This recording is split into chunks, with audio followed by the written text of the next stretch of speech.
और अब आपको दिखाते हैं मुंबई के अग्निकांड पर एक विस्तृत रिपोर्ट।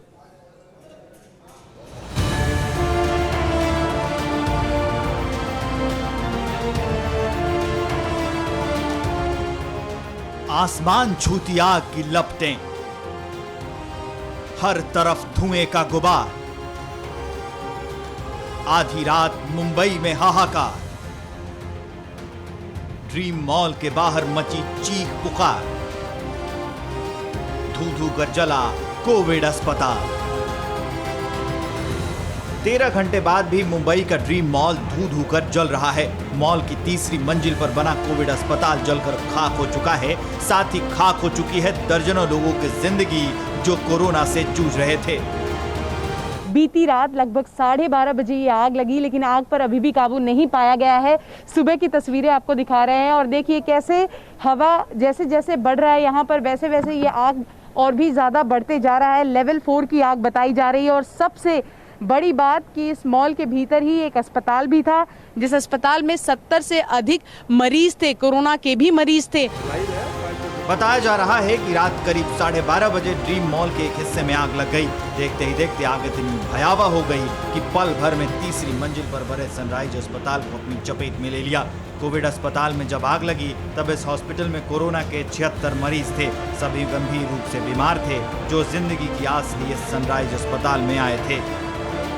अभी हमारी जो मालूमात है अब तक, उसके हिसाब से ये 78 में से 10 लोगों की मृत्यु हुई है और 68 लोगों को उनके रिलेटिव के पास में या दूसरे कोरोना फैसिलिटी सेंटर में शिफ्ट किया गया है। प्रिलिमिनरी तौर पे हॉस्पिटल मैनेजमेंट का निग्लिजेंस दिख रहा है, इसलिए हम पुलिस की तरफ से ये जो 10 डेथ हुई है फायर में, उसके लिए हम गुनाह दाखिल करेंगे।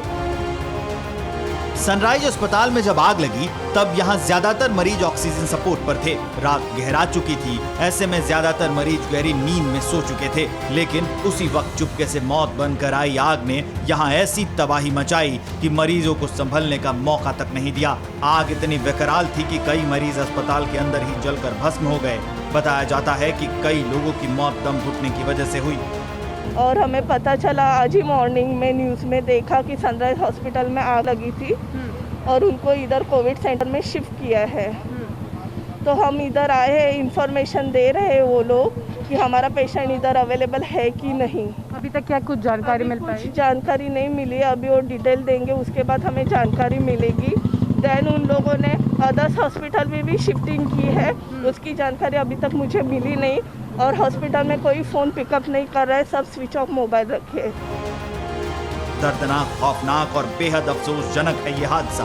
जान बचाने की जद्दोजहद तो रात में ही शुरू हो चुकी थी। हॉस्पिटल और मॉल में फंसे लोगों को निकालने के लिए क्रेन की मदद ली गई। फायर ब्रिगेड के जवानों ने अपनी जान की परवाह न करते हुए अस्पताल में फंसे लोगों को बाहर निकाला, जिन्हें तत्काल दूसरे हॉस्पिटल में भर्ती कराया गया। आग लगने के बाद हुई तबाही के बाद कई सवाल उठ रहे हैं। सवाल नंबर 1, मॉल के अंदर अस्पताल की परमिशन कैसे दी गई? सवाल नंबर 2, मॉल के बंद हो जाने के बाद इमरजेंसी एग्जिट की व्यवस्था क्यों नहीं थी? सवाल नंबर 3, मॉल को फायर एनओसी नहीं मिली थी, फिर किसके संरक्षण में मॉल चल रहा था?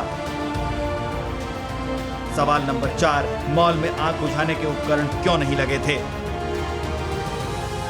और सवाल नंबर 5, क्या बेगुनाह लोगों की मौत के लिए प्रशासन दोषी नहीं? जाहिर है मौत के पीछे बड़ी वजह लापरवाही है। कारण तो नहीं, मगर जिम्मेदार बता सकता हूँ कि ये मॉल है 32 महीने से एक एडमिनिस्ट्रेटर के अंडर में है और वो एडमिनिस्ट्रेटर ने कोई भी फायर ऑडिट नहीं करवाया। सारे के सारे गेट बंद रखे गया था, कोई इधर देखने वाला नहीं था कि जब शुरुआत में आग हुई तो वही टाइम पे इमरजेंसी कुछ करके बुझा सकते थे और ये सबसे आगे बढ़ गई और उसने कोई फायर ऑडिट नहीं करवाया है और एडमिनिस्ट्रेटर के भरोसे हम लोग 32 महीने से लटक रहे। बीएमसी जिम्मेदारी से भाग नहीं सकता। मुंबई की मेयर अब खाना पूर्ति में जुटी हैं, जिम्मेदार लोगों पर कार्रवाई की बात कर रही हैं। 100% कार्रवाई होनी चाहिए। कार्रवाई की गई नहीं, की जाएगी नहीं, होनी चाहिए, क्योंकि मॉल के ऊपर हॉस्पिटल को परमिशन कैसी दी जाती है? ये तोता रटन जवाब है, बेहद शर्मनाक। लोगों की जिंदगी से खिलवाड़ हुआ है। लोगों ने बेमौत अपनी जान गंवाई है। बहरहाल फायर ब्रिगेड के जवानों ने घंटों की मशक्कत के बाद आग पर काबू पा लिया, लेकिन लोगों की मौत से उठ रहे सवाल शोले बनकर उठे हैं। मुंबई से शिवांगी ठाकुर, आनंद पांडे के साथ ब्यूरो रिपोर्ट, TV9 भारतवर्ष। परवाह देश की, सोमवार से शुक्रवार रात 10 बजे TV9 भारतवर्ष पर।